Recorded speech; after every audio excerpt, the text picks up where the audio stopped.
तो गुरु जोकर 2 आज सिनेमा घरों में लग गई है और इसका थोड़े लंबे समय से इंतजार था। मतलब उतना ज़्यादा नहीं, लेकिन फिर भी एक्चुअली वेटिंग टू सी कि जोकर का जो कंक्लूजन था उसे कैसे एक सीक्वल में एक्सटेंड किया गया है। बिकॉज जोकर 1 बहुत कुछ ज़्यादा छोड़ती नहीं है बताने के लिए अनदर स्टोरी, जिस वजह से जोकर का जो सक्सेस है उसको रिक्रिएट किया जाए। और जनरली जब भी ऐसा करने की कोशिश की करी जाती है तो पिक्चरों को लेकर मैं स्केप्टिकल होता हूँ। जो आगे बढ़ने से हल्के फुल्के सिनॉप्सिस पे बात कर लें तो गुरु जोकर 2 बेसिकली हमारे ऑर्थर फ्लेक की कहानी है जो हम लोगों ने पार्ट 1 में देखी थी, और अब किस तरह से वो आगे बढ़ती है, किस तरह से वो आर्कम में जाता है, वहां से उसकी लाइफ चेंजिंग इवेंट होता है। और इस वजह से जो हमारा आर्थर फ्लेक है वो एक सेल में जा चुका है, लेकिन अब वापस उसकी जोकर वाली पर्सोना बाहर निकल के आती है and things start to change once again. Now ये सारी चीजें कैसे होती हैं, क्यों होती है,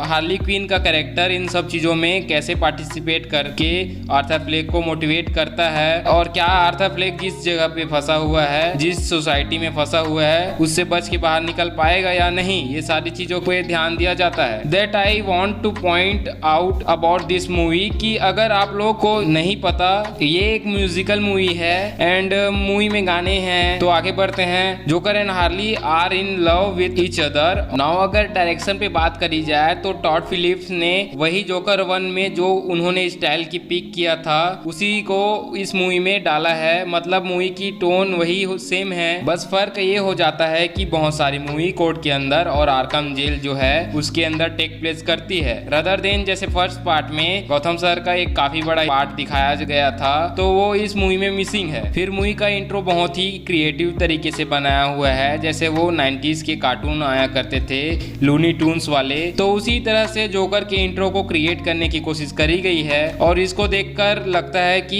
यार मूवी में कुछ धमाकेदार देखने को मिलेगा, but sadly it's doesn't happen. And cinematography पहली मूवी की तरह इस मूवी में बहुत ही ज्यादा खूबसूरत है एंड एक एक शॉट को इतने बेहतरीन तरीके से लाइट अप किया गया है कि एक एक फ्रेम आपको बहुत बहुत अच्छा लगेगा। बट सैड पार्ट इज की मूवी स्टोरी और स्क्रिप्ट उस पूरी चीज को बैक नहीं करती, जहां पर फर्स्ट पार्ट में हमें सोसाइटी का डार्क रियलिटी फिर उसका घिनौना सच दिखाया गया था, तो ये वाले पार्ट में सारी चीजें मिसिंग फील होती है, जो कि इस पार्ट में हमें उस चीज को दिखाना चाहिए था फिर से, ताकि हम मूवी से और कनेक्ट कर पाए, लेकिन ऐसा नहीं किया गया है तो मूवी थोड़ी अधूरी सी लगती है। ऐसा लगता है कि मूवी 2-3 चीजें एक साथ करने की कोशिश कर रही थी। सबसे पहले इन्होंने म्यूजिकल वाला एलिमेंट पिक किया, that was creative choice and चलो ठीक है वो चीज लाला लैंड में हमको देखने को मिलती है, लेकिन वहां पर उस गाने के उसके एक्टर उस इमोशन को फील करते हैं एंड कनेक्ट कर पाते हैं, बट यहाँ पर मुझे वो चीज फील नहीं होती। मुझे ऐसा लगता है कि दोनों के इमोशन पता नहीं कहाँ जा रहे हैं। अगर इसके बाद एक्टर के परफॉर्मेंस पे बात करी जाए तो हॉकन फिनिक्स भाई साहब ने जो जोकर 1 में परफॉर्मेंस दी थी वैसा ही परफॉर्मेंस जोकर 2 में दिया है